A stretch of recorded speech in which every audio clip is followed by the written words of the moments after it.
बिस्मिल्लाहिर्रहमानिर्रहीम। Second year biology chapter number कौन सा है, 22। चैप्टर नंबर 22 के अंदर आज हम मेंडेलियन जेनेटिक्स के बारे में इंट्रोडक्शन देंगे। खाली मेंडेलियन जेनेटिक्स, ठीक है। यानी मेंडल्स की जेनेटिक्स। मेंडल एक साइंटिस्ट था और उसके बारे में हम बाद में बात करेंगे।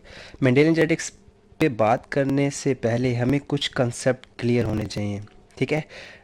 मसलन एक चीज़ होती है होमोजाइगस, सही, एंड हेट्रोजाइगस। और इसी तरह हम एक चीज़ पढ़ेंगे डोमिनेंट, रिसेसिव, सही, डोमिनेंट, रिसेसिव, होमोजाइगस है और हेट्रोजाइगस, सही। और उसके बाद चलें वो फिर नेक्स्ट हम पढ़ेंगे। सबसे पहले होमोजाइगस और हेट्रोजाइगस के बारे में बात करेंगे हम। होमो का क्या मतलब होता है, व्हाट इज मीन बाय होमो? कोई आइडिया हो आपको? होमो का मतलब सेम, ठीक है। और हेट्रो का मतलब डिफरेंट, सही। यानी होमो का मतलब एक जैसा, हेट्रो का मतलब मुख्तलिफ, कंट्रास्टिंग, जिसे आप कहते हो मुख्तलिफ। अच्छा, डोमिनेंट किसे कहते हैं? काबिज को, ठीक है। कोई किसी चीज़ के ऊपर जिसने ओवरकम किया हो, जो किसी पे काबिज हुआ हो। रिसेसिव किसे कहेंगे? मकबूज को, ठीक है, जिसके ऊपर कब्ज़ा हो चुका हो, सही है। Anything which has been dominated by someone else, ठीक है, किसी और से। यानी जिस तरह आप कह लें कि मकबूजा कश्मीर है, सही, कि कश्मीर के ऊपर भारत का कब्ज़ा है, तो वो एक रिसेसिव है, सही। और इस तरह जो भारत है वो उसके लिए डोमिनेंट है, सही। और दूसरा होमोजाइगस हेट्रोजाइगस का मतलब, होमो का मतलब सेम, हेट्रो का मतलब डिफरेंट। जाइगस कहते हैं, आप कह लें कि न्यूक्लियस के लिए वैसे कहा जाता है, नहीं इनके सेम न्यूक्लियस डिफरेंट न्यूक्लियस। यहाँ पे न्यूक्लियस नहीं लेंगे बल्कि हम सेम अलील की बात करेंगे। हम यहाँ पे डिफरेंट अलील की बात करेंगे हम, सही। अलील हम इससे पिछले लेक्चर के अंदर पढ़ चुके हैं। अलील किसे कहते हैं? It is a companion of the genes. यानी अगर हम डायग्राम के मतलब देखें तो मसलन ये एक दो तीन चार चार क्रोमोसोम्स हैं, सही। तो इसमें फर्स्ट और फोर्थ वन में अगर आप देखेंगे, दोनों में कैपिटल बी है, सॉरी, फर्स्ट वन में कैपिटल बी है, सही है, और फोर्थ वन में दोनों स्मॉल बी हैं। सो ये दोनों क्या है? होमोजाइगस है, सही। और जबकि 2 और 3 के अंदर अगर आप देखें, कैपिटल भी है और स्मॉल भी है, ये क्या कहलाएंगे एक दूसरे के लिए? Heterozygous, simple. यानी क्रोमोसोम्स के ऊपर जो जीन्स के अलील्स हैं, अगर वो एक जैसे होंगे तो उसे हम होमोजाइगस कहेंगे। अगर वो डिफरेंट होंगे, like B capital B small B है, तो उसे हम हेट्रोजाइगस कहेंगे, सही। इसी तरह डोमिनेंट और रिसेसिव की बात करते हैं, डोमिनेंट एंड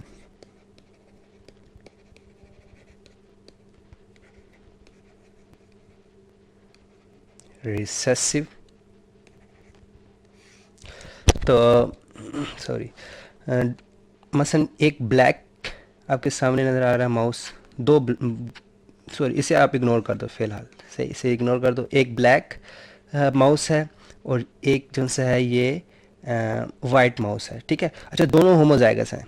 ये भी अगर आप देखें, ये भी देखें, दोनों क्या हैं? होमोजाइगस। ये भी होमोजाइगस है, सही। सो इनके क्या करते हैं हम? क्रॉस करवाते हैं, या इसकी ब्रीडिंग कहते हैं। ब्रीडिंग से क्या मतलब कि आप अफजाइश नस्ल करवाते हो इनकी, ठीक है, कि इन्हें आप आपस में क्रॉस करवाते हो, सही। तो इसमें क्या होगा? ब्लैक और वाइट, ये। अच्छा, ये जो ब्रीडिंग है ना, इसके ऊपर मेंडल्स के लॉज अप्लाई होते हैं। मेंडल्स के लॉज अप्लाई होंगे, वो लॉज हम अगले लेक्चर के अंदर पढ़ेंगे। अभी हम सिर्फ थोड़ा इंट्रोडक्शन कर रहे हैं। सो ये आपस में क्रॉस आउट होते हैं, ठीक है। तो इनके जो जीन्स हैं वो इस तरह नहीं, बी, लाइक अगर मैं इधर बनाऊँ, कैपिटल बी है, डबल वाई। सो इनके पहले क्या बनते हैं? गैमीट्स बनते हैं, कैपिटल बी, कैपिटल वाई, सही। और फिर कैपिटल बी, कैपिटल डब्ल्यू आ जाएगा, सॉरी वाई क्या गया, डब्ल्यू है। और इसी तरह कैपिटल बी, फिर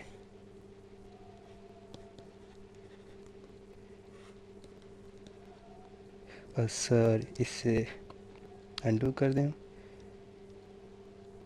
थोड़ी सी गलती होगी मुझसे, ये और ये आके सही। तो इस तरह इन्हीं चारों एक दूसरे के साथ फ्यूज़ होंगे। फ्यूज़ होने के बाद जो हमारे पास पॉसिबल जनरेशन आएगी वो कैपिटल बी कैपिटल डब्ल्यू की आएगी। सही। अब इसके अंदर ब्लैक का जीन भी है और वाइट का जीन भी है। सही। अब ये क्या है, हेट्रोजाइगस है, यानी ये होमोजाइगस कंडीशन थी, ये सब क्या आ रहे हैं, हेट्रोजाइगस आ रहे हैं। लेकिन अब इसमें हेट्रोजाइगस क्या बनाता है कि वाइट भी है ब्लैक भी है, लेकिन जो कलर है वो हमें अपीयर क्या हो रहा है, ब्लैक। तो क्या मतलब है कि ब्लैक ने डोमिनेट कर दिया, ब्लैक डोमिनेटेड वाइट। ठीक है, यानी बी ने डब्ल्यू के ऊपर डोमिनेशन किया, इस तरह ये डोमिनेंट एलील्स कहलाते हैं। सही। सो इस तरह हेट्रोजाइगस के अंदर जो एलील अपीयर होता है फिजिकली, ठीक है, मसलन इसके अंदर हम देखें तो ब्लैक एंड वाइट के दो जीन्स हैं, तो इसमें अपीयर जो सा हो रहा है वो ब्लैक हो रहा है, तो जो फिनोटिपिकली कह लें या फिजिकली जो अपीयर होगा बॉडी के अंदर उससे हम डोमिनेंट जीन्स कहेंगे, और जो अपीयर नहीं होगा लेकिन उसका जीन मौजूद होगा बॉडी के अंदर उससे हम रिसेसिव ट्रेट या रिसेसिव जीन कहेंगे।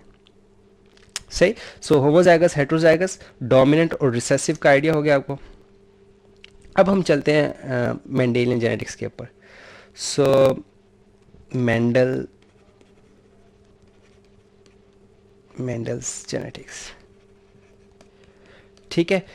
अब जो बायोलॉजी है ना, ठीक है, या जो जेनेटिक्स हैं बेसिकली, अगर मैं सिर्फ जेनेटिक्स को लेके चलूँ,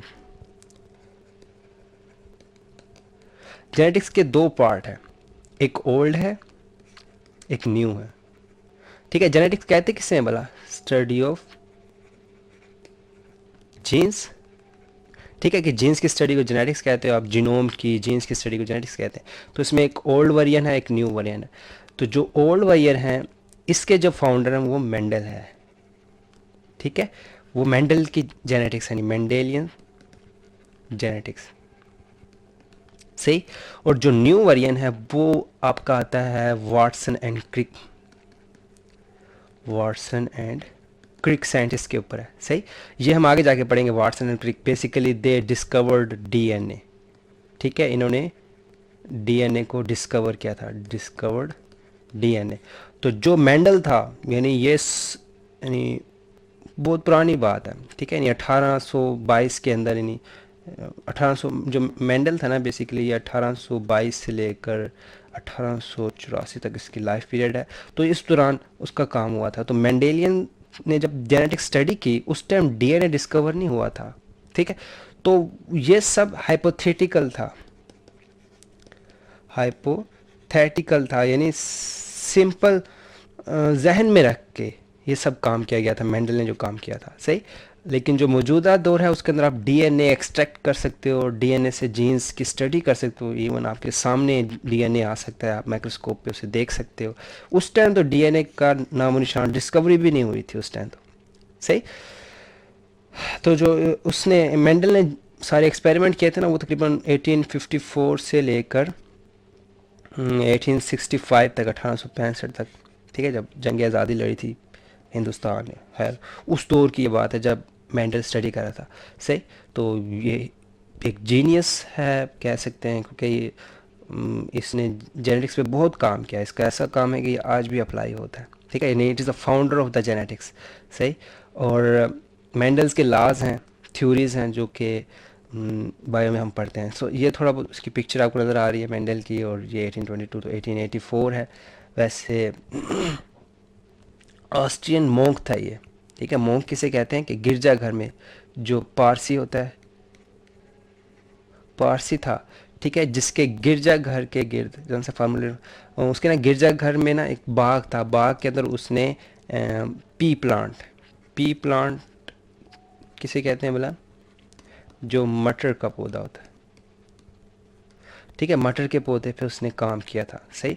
और 1800 यानी वो 65 के दौरान, 1855 से 65 के दौरान इसकी थ्योरीज आई थी। और वियना स्टडी से पढ़ा था, और इसने थ्योरी ऑफ इनहेरिटेंस बनाई थी। इसकी दो थ्योरीज हैं, मैं यहीं पे लिख देता हूँ, लॉ ऑफ इंडिपेंडेंट असॉर्टमेंट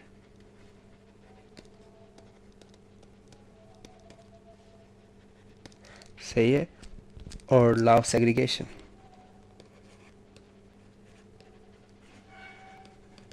सही, ये दो लॉज बहुत इंपॉर्टेंट लॉज हैं बायोलॉजी के अंदर। सही, वैसे बायोलॉजी के अंदर लॉज नहीं होते, ठीक है, बायोलॉजी इज़ कॉम्प्लिकेटेड, ठीक है, बहुत कॉम्प्लिकेटेड है, चीज़ें समझना बहुत मुश्किल होती हैं इसकी। सो फ्यू लॉज, ठीक है, फ्यू में भी आप कह लें कि सिर्फ 3 लॉज हैं जो यूज़ करते हैं। See few laws in biology, biology के अंदर सिर्फ 3 लॉज। 2 लॉज तो ये हैं जो हम स्टडी करेंगे, एक हार्डी वेंगबर्ग प्रिंसिपल है, वो भी हम आगे जाके पढ़ेंगे। तो ये 3 लॉज हैं बायोलॉजी के अंदर, इसके अलावा कोई लॉज नहीं है। थ्योरीज़ हैं, थ्योरीज़ रिजेक्ट होती रहती हैं, एक्सेप्ट होती रहती हैं। सो लॉज की अलबत्ता कमी है। और जो 2 लॉ हैं वो भी 1800 सदी में बने हैं, वो अभी तक फॉलो अप हो रहे हैं, मेंडल ने बनाए थे। सही, अब हम थोड़ा बहुत पी प्लांट के बारे में स्टडी करते हैं, यानी pea plant, coming to the pea plant, जिसे आप मटर का पौधा करते हैं। सो इधर एक मैं सेंटेंस लिखता हूँ कि मेंडल वाज लकी। सही, कि मेंडल उस टाइम खुश नसीब था, ही सिलेक्टेड पी प्लांट। सही, कि उसके पास जो सी जनरेशन थी या जो पौधे थे वो पी प्लांट के पौधे थे। ही वॉज लकी, क्योंकि अगर वो दूसरे किसी प्लांट पे ये एक्सपेरिमेंट करता तो काफ़ी कन्फ्यूजन हो जाती, क्योंकि वहाँ पे जीन्स इंटरफेयर करते हैं। इसके जो जीन्स थे पी प्लांट के, ये आपस में इंटरफेरेंस नहीं करते, इस वजह से ये लकी था। इसके अलावा जो इसका जनरेशन टाइम है, सही, कुछ इसके क्या हैं कि जी 7 क्यों लकी था, मसलन इसके अंदर जो हम इसकी पढ़ लेते हैं प्रॉपर्टीज़, फॉर एग्जांपल क्यों लकी था, कि इसकी खसूसियात थी। वन क्या कि 7 कंट्रास्टिंग प्रॉपर्टीज़, कि इसकी ख़ास किस्म की ना 7 किस्म की प्रॉपर्टीज़ थी जो कंट्रास्ट करती थी, मुख्तलिफ थी। सही, और फिज़िकली नज़र आ जाते थे, फिज़िकली अपीयर, यानी इसके लिए कोई आपको एक्सपेरिमेंट नहीं करना पड़ता था, माइक्रोस्कोप नहीं यूज़ करनी पड़ती, सिंपल आप देख के बता सकते थे कि ये इसकी खसूसियात है। वो हम पढ़ते हैं कि किस तरह हम देख के बता सकते। 7 कंट्रास्टिंग प्रॉपर्टी फिजिकल। दूसरा, एक और वजह से ये लकी था कि इसकी जनरेशन टाइम है, जनरेशन टाइम जो सा है वो 3 मंथ का है। सही, कि नहीं 1 साल के अंदर वो 4 फसलें उगा सकता था। सो ये भी आसान था, यानी ये कोई सालाना या 6 महीने वाली फसल नहीं थी, 3 महीने के बाद नया जनरेशन स्टार्ट हो जाते थे। सो जनरेशन टाइम बहुत कम था। सही, तो एक और वजह जो इसकी लकी होने की थी क्या थी कि जो कंट्रास्टिंग प्रॉपर्टीज़ थी या ट्रेड्स थे, traits don't interfere which each other, ठीक है, इंटरफेयर विद ईच अदर, ठीक है, कि जो ट्रेड्स थे वो एक दूसरे को इंटरफेयर नहीं करते थे। मसलन अगर कोई लंबा है तो उस लंबे होने की वजह से उसके बीज पे कोई असर नहीं होगा, ठीक है। अगर किसी का बीज गोल है तो उसके गोल होने की वजह से उसके पत्तों के रंग पे या फूल के रंग पे कोई फ़र्क नहीं पड़ेगा। सो इंटरफेयर नहीं करते थे। सो ये 3 बेसिक वजूहत थी जिसकी वजह से जो मेंडल था वो लकी था, यानी खुश नसीब था, ठीक है। और इसी वजह से उसने उस दौर के अंदर ऐसा अजीम कह लें कि इतना बड़ा काम किया है जिसे आज भी हम स्टडी करते हैं। सो अब हम देखते हैं 7 कंट्रास्टिंग प्रॉपर्टीज़ कौन कौन सी थी पी प्लांट के अंदर। तो उसमें सबसे पहले सीड शेप है, एक राउंड था, एक रिंकल था, ठीक है। हम फॉर एग्जांपल राउंड को कैपिटल आर कहेंगे, रिंकल को स्मॉल आर कहेंगे, सही। और एक कलर में देखेंगे तो एक येलो था और एक ग्रीन था। अगर हम कलर में देखेंगे एक पर्पल था और एक वाइट था, सही। सो ये मैं अब एक दूसरे के अलील्स हैं, ये बेसिकली अलील्स हैं, उनके फिनोटाइप्स इस तरह के अपीयर होते हैं। और इसी तरह अगर हम शेप में देखेंगे, एक इन्फ्लेटेड थे, एक कंस्ट्रिक्टेड थे। मसलन इन्फ्लेटेड को हम कैपिटल आई कह देते हैं, कंस्ट्रिक्टेड को हम स्मॉल आई कह देते हैं, सही। और एक इसी तरह आप इसका जो पोड कलर, पोड का मतलब जिसमें मटर के दाने होते हैं, ठीक है, पोड शेप, पोड कलर है।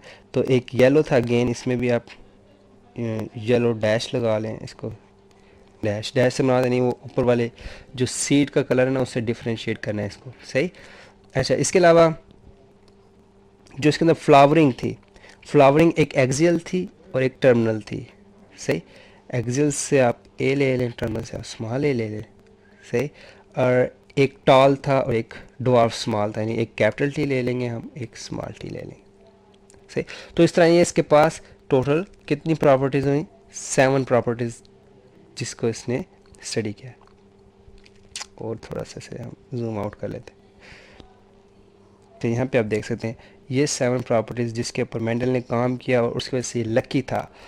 लकी की वजूहत पढ़ ली हमने कि एक तो इससे 7 प्रॉपर्टीज़ आप देख के बता सकते हैं, ठीक है। इसके अंदर आपको कोई डीएनए की स्टडी नहीं करनी पड़ती, कोई लैब की ज़रूरत नहीं है। आप सिंपल फसल देखेंगे, आप बता देंगे आज ये लंबा है, ये छोटा है, या इसके जो यानी बीज का कलर ये है, यानी ये सब चीज़ें आपको आँखों से नज़र आ जाती हैं, ठीक है। इसके लिए स्पेशल कोई एक्सपेरिमेंट करने की ज़रूरत नहीं है। और दूसरा इसमें ये जो ठीक है 3 महीने के अंदर नई फसल आ जाती थी इसकी, तो ये भी इसके लिए बहुत कह लें कि लकी था कि उसे ज़्यादा देर इंतज़ार नहीं करना पड़ता था। सही।